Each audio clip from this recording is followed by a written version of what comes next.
आसमान में बनने वाले ये बादल, जो दिखने में समतल, एक समान और आसमान में अधिकतर फैले हुए दिखते हैं, ये बादल नहीं है। क्या आप लोग भूल चुके हैं कि असली बादल कैसे हुआ करते थे? या आप अपनी मोबाइल और दुनिया में इतने खो चुके हैं कि अब आप आसमान और सूरज को देखना ही भूल चुके हैं?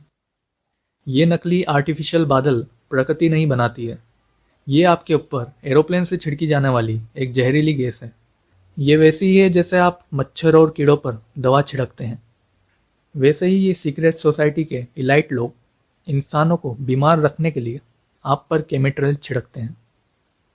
इस केमिकल शब्द का मतलब होता है केमिकल से बनाया हुआ रास्ता, जो दिखने में शुरुआत में एक रोड और रास्ते जैसा ही होता है।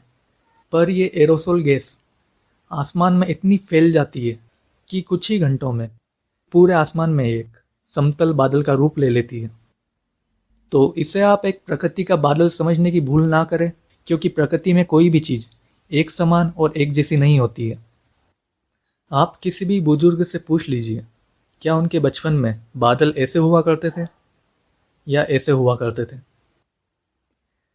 तो केमिट्रेल्स को अधिकतर सरकारें अफवाह बताकर नकार देती है।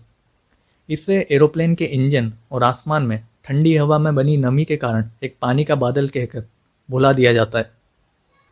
पर आप जरा सोचिए, एक छोटा सा प्लेन ऐसा कौन सा पानी का बादल बना देता है जो अपने साइज का 100 गुना होकर पूरे आसमान को ढक लेता है?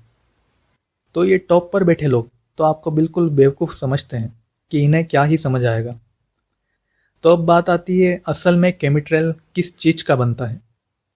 ये एक मिक्सचर होता है जिसमें होता है एल्यूमिनियम, बेरियम, लेड, मर्क्यूरी जैसे हैवी मेटल्स के बारीक पार्टिकल, और साथ ही इसमें जेनेटिक मॉडिफाइंग वायरस के सेल, प्लास्टिक के फाइबर और कई हानिकारक और बीमार कर देने वाली चीज़ें होती है, जिसे ये एरोसोल फॉर्म में आसमान में हवा का रुख और तापमान देखकर अलग अलग दिन में अलग अलग समय पर छिड़कते हैं, जो धीरे धीरे आसमान में फैलकर नीचे आता है और आपके पानी खाने में मिलता है, आपकी ज़मीन को बंजर करता है, आपके सांस लेने वाली हवा को ख़राब करता है, जिस वजह से आपको अल्जाइमर, ऑटिज्म, फेफड़ों की बीमारियां और कैंसर जैसी कई बीमारियों को जन्म देने के लिए आपके शरीर को तैयार करता है।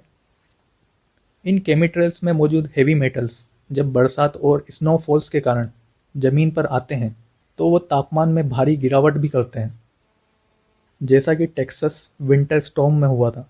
वहाँ गिरी